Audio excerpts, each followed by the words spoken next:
오늘 마태복음 27장 저희가 읽고 있는 이 본문은 예수님께서 체포를 당하시고 난 이후에 일어났던 사건입니다.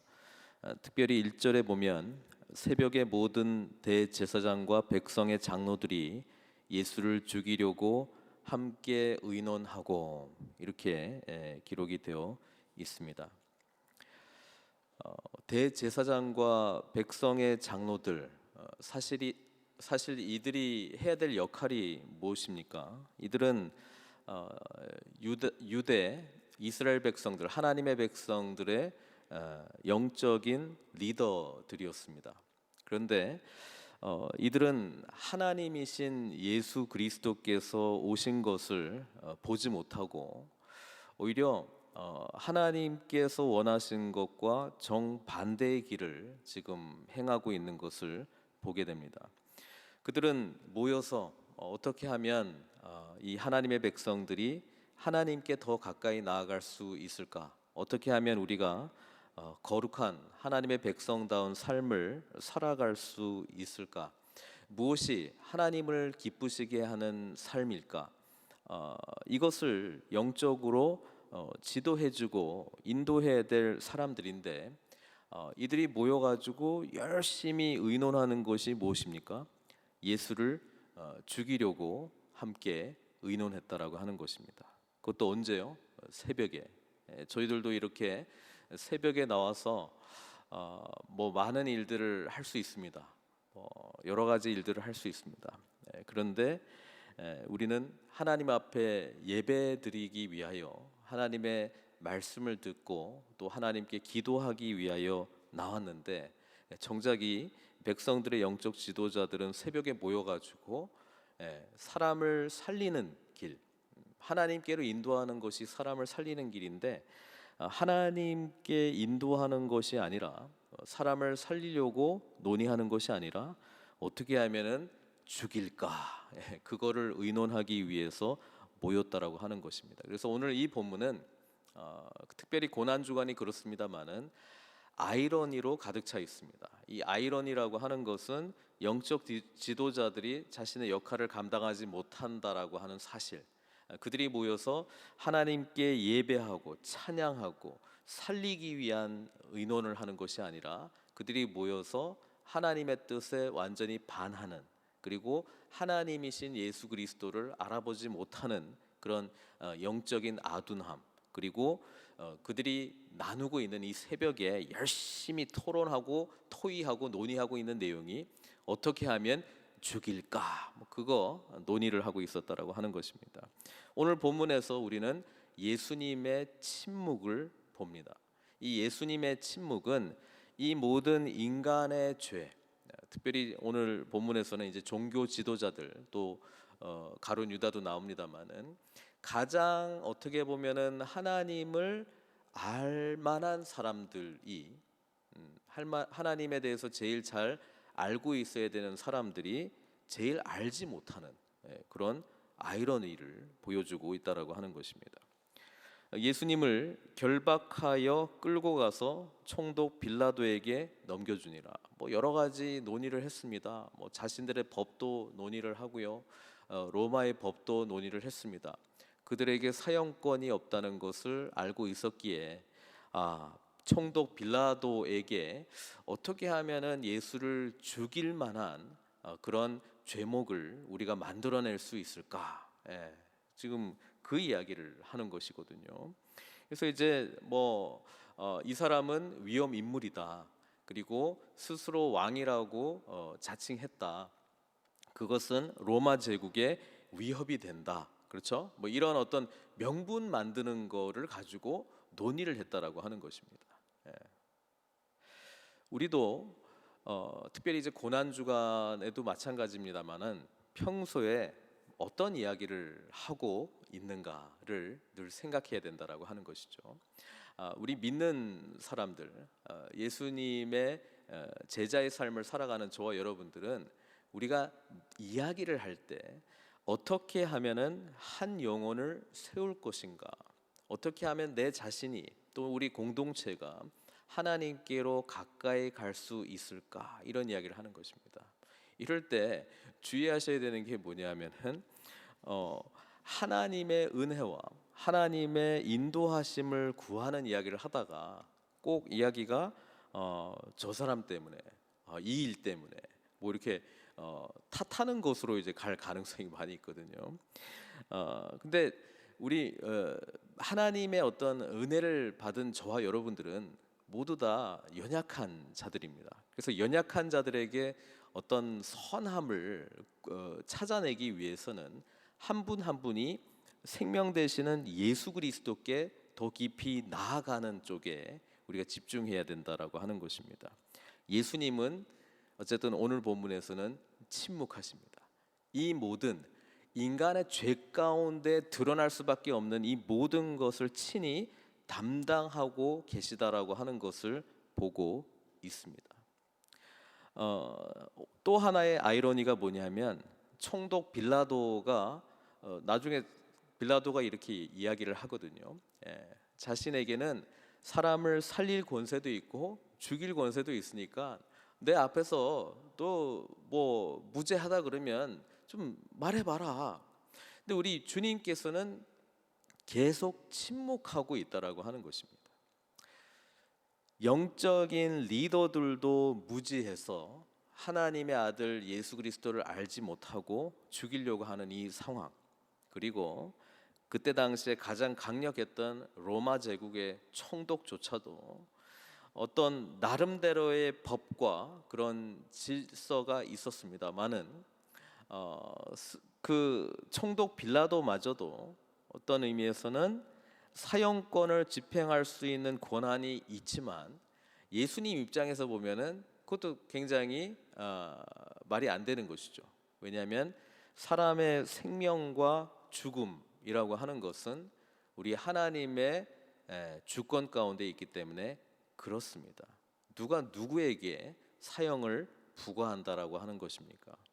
그 모든 것을 예수님께서 친히 담당하고 계신 것이죠. 그 아이러니가 여기도 보여주고 있습니다. 총독 빌라도에게 넘겨주면 예수를 죽일 수 있을 것이다 이렇게 생각하고 넘겨준 것 아니겠습니까? 근데 우리 주님께서는 생명의 주관자이십니다. 생명 자체이십니다. 생명의 근원이시라고 하는 분을 어떤 인간의 사형 권한이 있는 사람에게 넘겨주고 있는 이런 어리석은 일들을 우리가 보고 있는데요. 우리 주님께서는 반항하지 않습니다. 이 모든 것을 친히 담당하고 있다라고 하는 것이죠. 왜요? 바로 저와 여러분들을 위해서 친히 담당하셨다라고 하는 것입니다. 이제 3절부터는 가룟 유다 이야기가 나옵니다. 우리가 잘 알고 있듯이 예수를 판 유다가 그의 정죄됨을 보고, 자, 여기서 이제 이야기하고 있는 건 뭐냐면 유다는 예수님을 배반했잖아요. 근데 이 배반했다라고 하는 것의 그 핵심은 뭐냐 하면 자기가 생각했던 메시아가 아닌 거예요. 자기가 원하는 대로 우리 주님께서 움직여 주지를 않아요. 우리 주님께서 조금 더 탄력을 받고 정말 이 로마를 뒤엎는 혁명을 일으키기 위해서는 그래도 마음에 들진 않지만 바리새인들하고도 손 잡아야 되고요, 사두개인들하고도 좀 손 잡아야 되고요, 그리고 열심당원들, 그렇죠, 막 무력으로 뭔가 혁명을 일으키는 사람들하고 뭔가 이렇게 좀 같이 가야 된다는 거예요. 초창기에는 맞았겠죠. 왜냐하면 모든 사람들이 예수님을 좋아했기 때문에 수많은 무리가 예수님께 찾아왔습니다. 종교 지도자들도 왔습니다. 그리고 열심당원들도 왔고요, 백성의 모든 사람들, 아픔이 있는 사람들 왔습니다. 그리고 예수님께 와서 뭐예요? 나름대로 답을 얻어갔거든요. 바리새인들과 사두개인들을 향해서 우리 주님께서 권위 있는 말씀을 전하시면서 와, 도대체 이건 뭐냐? 그리고 백성들에게는 권세 있는 능력을 나타내시면서 귀신을 쫓아내시고 또 병들을 치유하면서 와, 이런 분이라면 놀라운 일들이 일어나겠구나. 가룟 유다도 그런 어떤 설레임, 기대, 드디어 우리는 이런 압제받는 삶으로부터 구원자를 만났구나. 정말 이제는 세상이 완전히 뒤집어지는구나 라고 하는 것을 느끼지 않았겠습니까? 그런데 막판에 가룟 유다가 배반한 이유가 뭡니까? 아니 우리 주님께서 자꾸 엉뚱한 길로 가시는 거예요. 종교 지도자들과 아주 대립각을 이루고 있고요. 그리고 오병이어의 사건 이후에 요한복음에 보면 모든 사람들이 와서 예수님을 억지로 임금 삼으려고 했다라고 기록되어 있거든요. 이제 분위기가 딱 좋은데 엉뚱한 이야기를 하시는 거야. 뭐 너희가 내 살을 먹고 내 피를 마시고 가르침을 받는 이 백성들도 예수님이 도대체 무슨 말씀을 하시는지 잘 모르겠다 그러고 너무 어렵도다. 그래서 요한복음에 보면 다 떠나잖아요. 다 떠납니다. 이걸 보고 가룟 유다는요 이런 생각을 하는 것이죠. 이렇게 하시면 안 되는데, 예? 복해 이렇게 하시면 안 되는데 주님 사역을 이런 식으로 하시면 안 되는데, 이러면 안 되는데, 예. 나중에는 자신의 생각, 자신의 계획, 자기가 기대했던 메시아는 예수님에게서 기대할 수 없다라고 결론을 내리고 팔아버린 것이죠. 혹시 이렇게라도 푸시를 하면, 이건 뭐 제 생각입니다만, 이렇게라도 푸시를 하면은 하나님의 어떤 권능이 임하지 않을까. 그런데 예수님은요 다 받으시고 죽기로 작정하신 분처럼 지금 그 죽음의 길을 향해서 가고 있는 모습을 가룟 유다가 다 본 거예요. 그래서 3절에 그때에 예수를 판 유다가 그의 정죄됨을 보고, 이렇게 돼 있잖아요. 유다는요 예수님이 마음에 들진 않았지만 한 가지 아는 건 있었거든요. 예수님은 죄인은 아니다. 그거는 확실하게 알았거든요. 그런데 이렇게 불의한 일들이 예수님에게 이루어지는 것을 보고 종교 지도자들이 말도 안 되는 죄목을 만들어내는 걸 보고 총독 빌라도에게 넘겨주고 이제 죽이려고 하는 그런 모든 일들을 보고 스스로 뉘우쳤다고 되어 있습니다. 예. 우리 사람은요 어떤 양심의 가책을 받을 수가 있어요. 가룟 유다가 지금 양심의 가책을 받고 있는 거 아닙니까? 3년 이상을 주님과 함께 보냈습니다. 주님께서 어떤 분이신지를 보았습니다. 그분의 삶 자체가 메시지였습니다. 가룟 유다는 예수님이 자신의 생각처럼 그런 메시아, 강력한 메시아로 나타나지는 않았습니다만은 모든 사람들을 아우르는 그런 메시아로 나타나지는 않았습니다만은 적어도 예수님은 죄가 없으신 분이라고 하는 사실은 알았습니다. 그리고 지금 자기가 계획했던 것이 뜻대로 되지 않는 것을 보고 깊이 뉘우쳤다고 되어 있습니다. 근데 여기서 우리가 생각해야 될 게 양심의 가책을 느껴가지고 뉘우치는 것하고 회개하는 것하고는 완전히 틀리죠. 가룟 유다는요 삶이 그래요. 끝까지 자기가 주인이 되는 삶을 삽니다. 죽음에서마저도 생명의 주관자를 하나님으로 인정하지 않고, 하나님 믿지 않는 사람들이 하나님이 없다라고 증명하는 가장 확실한 방법이 자기가 자기 목숨 끊는 거라고 이렇게 대범하게 이야기하거든요. 왜냐하면 하나님이 계시다면 내가 내 인생을 내가 정하는 시기에 내가 정하는 방법으로 내가 끊는데 하나님이 어디 계셔? 이거를 강력하게 증명하는 게 자살이거든요. 근데 가룟 유다가 그 길을 선택합니다. 자신에 대한 양심의 가책에 대한 책임마저도 자기가 스스로 자기가 정한 방법으로 자기가 정한 때에 자기가 하겠다라고 하는데 성경은 뭐라고 이야기해요? 이 모든 것도 사실은 다 예언된 일이었다.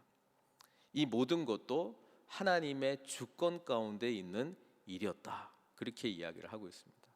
가룟 유다 너무 안타깝습니다. 왜요? 주님을 몰랐던 것도 아니고 주님과 함께 생활을 안 하는 것도 아니고 주님의 가르침에 깊이 남들은 깨닫지 못하는 그 비유의 말씀도 모르는 것도 아니고 예수님이 알려주셨으니까요. 주님께서 행하신 놀라운 권세를 경험하지 못한 사람도 아니고요. 주님께서 물 위를 걸으실 때에, 바람을 잔잔케 하실 때에, 그렇죠? 제자들에게만 특별하게 임했던 은혜를 경험했던 자인데 끝까지 뭘 못 버렸어요? 자기가 주인 행세하는 거를 못 버리는 거예요. 여러분, 예수님을 믿는 거는요, 우리가 구원받을 뿐 아니라 우리의 삶의 주인을 그분께 내어드리는 것입니다. 주님께서 우리를 다스리시는 왕이십니다라고 하는 것을 인정하고 믿는 것 아니겠습니까? 가룟 유다는요, 예수님이 어떤 분이신 줄은 알았지만 자기가 원하는 메시아로 예수님을 모셔가려고 했던 것이지, 예수님이 왕이시고 메시아다라고 하는 그분을 진정으로 따라가려고 하는, 그분의 다스림 아래에서 살아가려고 하는 삶은 거부했다라고 하는 것입니다. 이게 가룟 유다의 정말 안타까운 모습입니다. 고난 주간에 저희들이 이 말씀을 묵상하면서 특별히 우리 삶의 주도권을 여전히 꿰차고 있는 나의 모습이 어떤 것인가를 찾으셔야 됩니다. 늘 발견하셔야 됩니다. 주님의 빛 안에 들어가면 들어갈수록 그 모습이 분명하게 보이게 되어 있어요. 여전히 내가 놓지 못하는 부분, 여전히 내가 원하는 메시아, 여전히 내가 만들려고 하는 메시아, 여전히 내가 찾으려고 하는 그 메시아가 무엇인지를 우리는 볼 수 있는 눈이 있어야 되고요. 그거를 십자가 앞에서 부인하는 것입니다. 내 뜻대로 되게 해 주시옵소서, 예수 이름으로. 이게 신앙생활이 아니고요. 주님 뜻대로 살겠습니다. 주님께서 원하시는 삶을 살겠습니다. 저에게 생명 주신 주님 의지하며 하나님 나라를 위하여 살겠습니다. 어찌하오리까? 무엇을 하오리까? 주님의 뜻이 무엇입니까? 이것을 더욱더 깊이 묻고 주님과 동행하며 나아가는 것이 이 고난주간의 진정한 의미를 보내는 것이죠. 하나님, 내가 여전히 부인하지 못하는, 나의 옛 자아가 살아서 부인하지 못하는 영역들이 무엇입니까? 구원자로는 믿고 있는데 주님으로 인정하지 못하는 나의 생각과 삶의 영역들과 행동의 영역 속에서 주님 깨닫게 해 주시옵소서. 주도권을 주님께 계속 내어드리지 못하면 우리는 어느 길로 간다? 가룟 유다의 길로 갈 수밖에 없습니다. 가룟 유다, 똑같이 예수님을 어떻게 보면 다른 제자들도 다 배반했어요. 다 주님을 버렸습니다. 베드로는 3번이나 나는 모르는 사람이다 맹세하고 저주하면서 예수님 상관없는 자라고 선포를 해버렸어요. 그런데 베드로와 다른 제자들, 가룟 유다하고의 차이점이 뭡니까? 자신이 회개했다라고 하는 것이죠. 처분을 주님께 의탁드렸다라고 하는 것입니다. 주님의 주도권 아래로 다시 갔다라고 하는 것이죠. 그리고 사실 저와 여러분들은 다 그런 은혜를 입은 자들 아닙니까? 우리는 예수님을 주인으로 모시지 않는 삶을 살아갈 때는 어떤 의미에서는 다 베드로와 제자들과 같이, 또는 가룟 유다와 같이 죄 가운데 있는 자들이었습니다.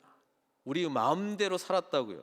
그런데 예수님을 만나고 회개함으로, 주도권을 주님께 드림으로 우리는 다시 돌아온 죄사함의 은혜를 받은 은총 입은 자라고 하는 것이죠. 가룟 유다도요, 우리 마가복음 지금 같이 하면서 예수님께서 하신 말씀이 있잖아요. 내가 죄사하는 권세가 있는 줄을 너희에게 알게 한다라고 하는 그 사건을 몇 번 경험했겠습니까? 예수님께서 죄를 사하는 권세가 있는 줄을 몰랐겠습니까? 그런데 자신의 죄는 안 된다고 누가 판단하고 누가 생각하고 누가 결론 내려버렸어요? 가룟 유다가. 하나님을 아는데요, 자기가 해석해서, 자기가 주도해서, 자기가 이해한 예수님으로 자꾸 만드는 어리석은 길을 가다 보니까 결국에는 끝까지 마지막에 주님께 자신의 삶을 의탁하지 못하는 모습으로 비참한 최후를 맞았던 것처럼 계속해서 예수님께 우리의 삶의 주도권을 맡기지 못할 때 얼마나 차라리 예수님 모르면 모르겠는데 비참한 마지막인지를 우리가 좀 생각해 볼 필요가 있습니다. 결국 예수님을 팔았던 이 30, 은 30 이거를 이제 도로 갖다 주고 뭐 뒤에 대제사장들은 또 이럴 때는 또 뭐 거룩한 척 하잖아요. 또 예? 정작 중요한 거는 예수님을 믿고 만나고 이런 건데, 야, 이 돈은 핏값으로 산 돈이니까, 이 더러운 돈이니까 이거 성전에서 우리가 받으면 안 될 거 같고 이거 어떻게 되냐? 엉뚱한데 그냥 에너지를 많이 쏟는 그런 모습들을 지금 보이고 있어요. 예, 그리고 이제 뭐 나그네를 위한 그 묘지를 토기장의 밭을 사가지고 뭐 그렇게 했다 이렇게 돼 있는데 9절에 보니까 이것마저도 뭐라고요? 야, 이것마저도 하나님께서 다 그렇게 될 거라고 예언했던 말씀입니다. 근데 우리가 성경을 자세히 보면은요, 여기 9절에 선지자 예레미야를 통하여 하신 말씀이라고 했는데 예레미야 선지자보다는 스가랴 선지자가 사실은 더 맞는 것 같아요. 제가 스가랴 선지자의 예언의 말씀 한번 읽어드릴게요. 스가랴 11장 12절 13절 보면은요, 내가 그들에게 이르되 너희가 좋게 여기거든 내 품삯을 내게 주고 그렇지 아니하거든 그만두라. 그들이 곧 은 30개를 달아서 내 품삯을 삼은지라. 여호와께서 내게 이르시되 그들이 나를 헤아린 바 그 삭을 토기장에게 던지라 하시기로 내가 곧 그 은 30개를 여호와의 전에서 토기장에게 던지고. 그러니까 여기 토기장에도 나오고 성전도 나오고 은 30개도 나오고 하니까 스가랴 선지자가 좀 맞는 것 같아요. 근데 이 스가랴 선지자의 이 본문은 뭐냐면은 참 목자가 있고 이 양떼, 죽을 수밖에 없는 이 양떼를 돌보는 참 목자가 있는데요, 이 양떼도 거부하고 이 거짓 목자들도 이 참 목자를 거부합니다. 그러니까 이렇게 이야기, 너희가 좋게 여기거든 그래도 내 품삯은 내놔라 이렇게 이야기를 하거든요. 그러니까 얼마를 줬냐면 30을 준 거예요. 은 30. 원어적인 의미는요, 예, 참 뭐 감사하게도 은 30을 줬다 뭐 이런 좀 표현인데 이게 약간 반어법이죠. 왜냐하면은 형편없이 품삯을 책정해 준 거예요. 왜냐하면 이 은 30이라고 하는 거는 출애굽기 21장 32절에 보면은요, 소가 만일 남종이나 여종을 받으면 소 임자가 은 30세겔을 그의 성전에게 줄 것이요 이렇게 돼 있거든요. 그러니까 참 목자의 가치를 그냥 어떤 사고로 인해서 죽은 그런 종 정도의 값어치로 치부하겠다 이런 뜻입니다. 이 예언의 말씀이 사실 오늘 예수님에게 일어난 일들과 연관해서 보면은 성취가 되는 것을 우리가 보게 되는데요. 마태가 스가랴 선지자를 이야기하지 않고 굳이 예레미야 선지자를 이야기한 이유는 예레미야 선지자도 토기장의 비유, 하나님으로 비유한 토기장의 비유가 나오고 있고요. 또 땅을 산 그런 내용이 있습니다. 그래서 그냥 이렇게 뭉뚱그려서 그 예레미야라고 더 알려진 이제 선지자로 이야기하지 않았는가? 뭐 우리는 좀 그런 식으로 일단 해석을 하고 있는데, 핵심은 하나님께서 선지자들로 예언했던 말씀들이 지금 여러 가지 사건들을 통하여 나타난 걸로 보아서 마태가 주장하는 건 뭡니까? 주장하는 거라기보다도 하나님의 뜻과 계획 속에 이 모든 것이 일어나고 있다는 것입니다. 사랑하는 성도 여러분, 고난주간 주님께서 가신 이 길은 이미 오래전부터 예정하신 하나님의 뜻이었고 바로 저와 여러분들을 위해서 가신 주님의 길입니다. 우리는 이 고난주간에 주님께서 예정하시고 주님께서 작정하시고 가신 이 길을 주님께서 왜 가셨는가 깊이 마음에 새겨야 될 줄 믿습니다. 그것은 바로 우리의 진정한 구원자이자 왕이 되시기 위함입니다. 그렇다면 이번 한 주간 동안에 우리는 그리스도의 주되심, 그리스도의 왕되심, 그분의 다스림 아래에서 들어가는 깊은 은혜를 누려야 될 줄 믿습니다. 근데 그렇게 하자니 여전히 내가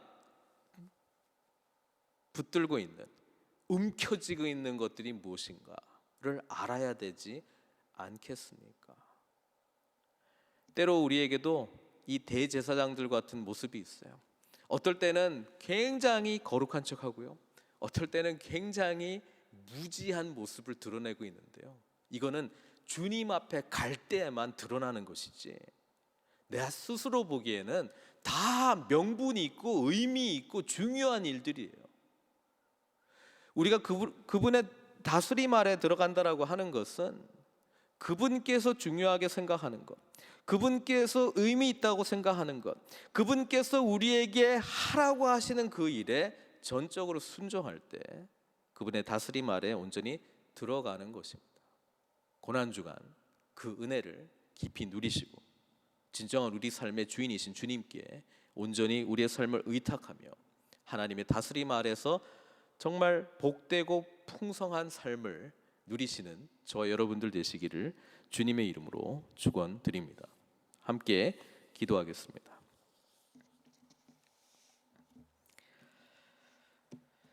사랑의 하나님, 오늘 말씀 붙들고 주님 앞에 기도합니다. 고난주간 주님께서 왜 이 길을 가셨는가 다시 한번 깊이 묵상하면서 우리의 구원자이시자 왕이 되시기 위하여 주님께서 가신 길입니다. 아버지 하나님, 오늘 본문에서 주님은 침묵하십니다. 인간의 모든 죄와 악을 친히 담당하십니다. 그리고 이것을 십자가에서 우리를 대신해서 다 죽으시고 또 부활하실 것인데 이 은혜를 저희들에게 주셨사오니 아버지 하나님, 우리의 삶 속에서 여전히 주님께 온전히 드리지 못한 우리의 삶의 영역들이 무엇인가 깨닫게 해주시고 전적으로 주님의 다스림 아래에서 살아가는 복된 삶으로 우리를 인도하여 주시옵소서. 모든 것 주님께 의탁드리옵고 예수님의 귀하신 이름으로 기도드리옵나이다.